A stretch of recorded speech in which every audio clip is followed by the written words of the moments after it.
ओम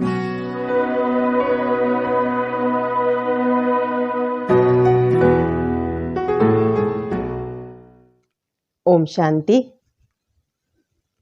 आज हम सभी को जीवन में ये लगता है कि हमारे बिना कुछ भी नहीं हो सकता। जो कुछ कर रहे हैं हम कर रहे हैं। यदि मैं ना हूं तो घर को कौन संभाले, यदि मैं ना हूं बिजनेस को कौन संभाले, यदि मैं ना हूं तो सारे काम बिगड़ जाएं। मैं हूं तो सब काम सहज कर लेता हूं। मेरे बिना नहीं हो सकता। तो ये हमारे अंदर की बैठा हुआ बात है कि मैं कर रहा हूं, मैं कर रही हूं, मेरे बिना नहीं हो सकता। हम आसपास अपने जीवन के अंदर बहुत सारी ऐसी घटनाएं देखते हैं कि जो छोटे छोटे बच्चे हैं, उनके माँ बाप गुजर जाते हैं, तो क्या वो बच्चे नहीं पलते? कोई कमाने वाला नहीं है, कोई खिलाने वाला नहीं है। ऐसी घटनाएं जब सुनते हैं, ईश्वर सबके लिए कुछ न कुछ निर्धारित करके रखता है। जो भी कुछ हो रहा है ईश्वरीय विधान है। हमें कोई घटना देख करके लगता है कि गलत हुआ, ऐसा नहीं होना चाहिए, हम वहां होते तो इसे ठीक कर देते। लेकिन आप वहां होते हुए भी कई बार कुछ नहीं कर सकते हैं। एक बड़ा सुंदर सा प्रसंग सुंदरकांड का आता है, हनुमान जी से जुड़ा हुआ।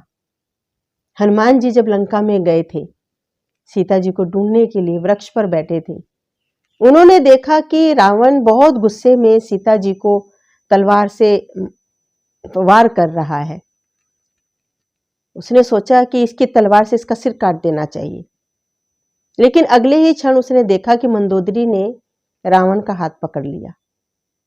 तो हनुमान जी ने सोचा कि हे प्रभु, आपने निमित्त बनाया हुआ था मंदोदरी को इस कार्य के लिए, लेकिन यदि मैं कूद जाता, उसने अपने मन में सोचा, तो मुझे यह भ्रम हो जाता कि मैंने सीता मां को बचाया। लेकिन आपने तो इस कार्य के लिए मंदोदरी को निमित्त बनाया हुआ था। कुछ समय बाद उसने एक त्रिजटा के मुंह से ये सुना कि उसने स्वप्न देखा है कि एक बंदर लंका में आया हुआ है और पूरी लंका को जला देगा। हनुमान जी सोचते हैं कि प्रभु ने तो मुझे लंका जलाने का काम दिया ही नहीं है, ये त्रिजटा कैसा स्वप्न बता रही है, और मैं इसके लिए क्या इंतजाम कर सकता हूं? प्रभु ने तो मुझे ये काम नहीं सौंपा है। फिर जब रावण के सैनिकों ने हनुमान जी को पकड़ लिया और उसको मारना चाहा, उसके ऊपर हमला किया, वो बड़ा निश्चिंत हो गया हनुमान। प्रभु पे विश्वास था। प्रभु ने जिस कार्य के लिए जिसको निमित्त बनाया हुआ है, वो अपना कार्य करा लेंगे। अगले ही क्षण उसने देखा कि विभीषण ने खड़े होकर बोला कि दूत को मारना अनीति है। हनुमान जी सोचने लगे कि देखिए, प्रभु ने इस कार्य के लिए विभीषण को निमित्त बनाया हुआ था, ये कार्य विभीषण के द्वारा कराना था।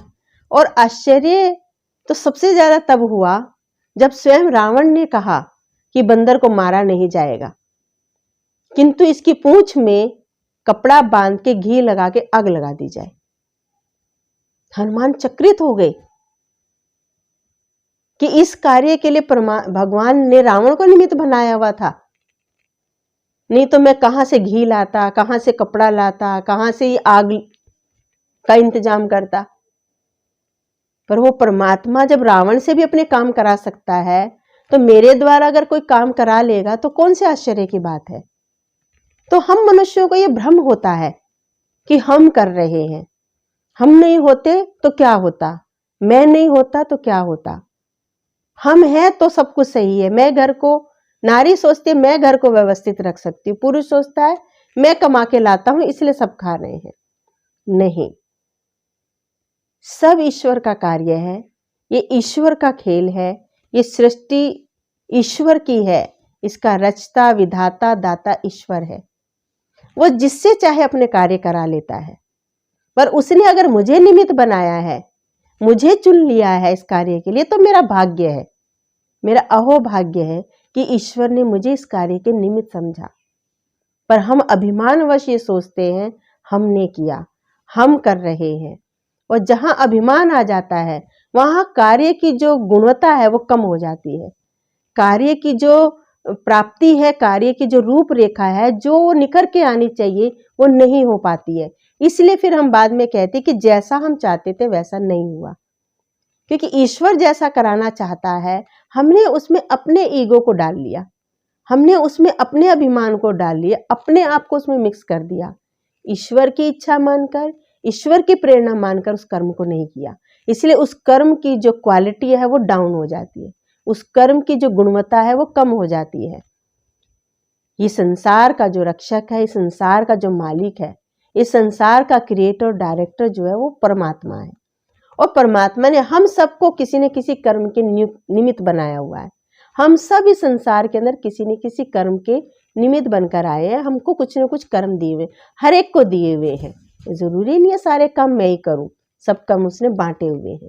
कब किस समय पर किसको क्या करना है वो सब निर्धारित है, लेकिन हमें नहीं पता क्या होना है। इसलिए मुझे जिस समय जो कर्म करना है, मुझे उस समय पर वो कर्म करना है, अन्यथा कि दूसरे के कर्मों में इंटरफेयर करना है। अगर हम ईश्वर की प्रेरणा मानकर, ईश्वर का विधान मानकर, ईश्वरी कृपा मान करके कर्म करेंगे, हमारे कर्म सुखद होंगे, श्रेष्ठ होंगे, और हमारे कर्म जो होंगे उनकी क्वालिटी बहुत उत्तम होगी। तो ऐसे कर्म जो ईश्वरीय प्रेरणा से किए जाते हैं, ईश्वरीय प्रेरणा मान के किए जाते हैं, वो कर्म हमेशा सुखद होते हैं, और उन कर्म का परिणाम भी सुखकारी होता है, आनंदकारी होता है, कल्याण में होता है। उस हर कर्म में कल्याण होता है। वैसे तो किसी कर्म में अकल्याण है ही नहीं। जिस समय जो कर्म होना है उस समय वही कर्म होगा।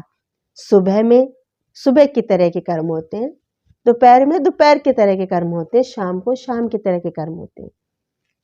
दोपहर में सुबह की तरह के कर्म नहीं होंगे, शाम को सुबह की तरह के कर्म नहीं होंगे। शाम को हम उठकर नहाने लगे तो वो रॉन्ग हो जाता है। उठ के नहाने का काम सुबह में होता है, शाम को तो कार्य समेटने का काम होता है। तो हर कर्म का समय होता है, हर कर्म की विधि होती है, पर ईश्वर हमसे जो कर्म कराता है वो राइट कराता है। हम ईश्वरीय विधान मानकर जब कर्म करते हैं तो एक तो हमारे अंदर अहंकार पैदा नहीं होता है, और जब अहंकार पैदा नहीं होता है तो कर्म हम निर्लिप्त होकर के करते हैं, और निर्लिप्त होकर के किए हुए जो कर्म होते हैं वो सुखद होते हैं, वो कल्याणकारी होते हैं, वो सबके लिए होते हैं। वो किसी एक व्यक्ति विशेष के लिए नहीं होते, वो सबके लिए प्रेरणादायी होते हैं। तो मैं कर रहा हूँ, मैं कर सकता हूँ, ये मेरे बिना कौन करेगा, ये अभिमान हमको नहीं पालना चाहिए। ये संसार ईश्वर का है, हम सब ईश्वर के बच्चे हैं। ये संसार एक परिवार है, इस संसार का जो पिता है वो परमात्मा है, हम उसके बच्चे हैं, और वो पिता हम बच्चों से सृष्टि का कार्य करा रहा है, सृष्टि का संचालन कर रहा है। इसलिए ये भ्रम ना पालें कि मैं हूं तो कर रहा हूं, मैं होता तो करता। ईश्वर की प्रेरणा से हम सब कर रहे हैं।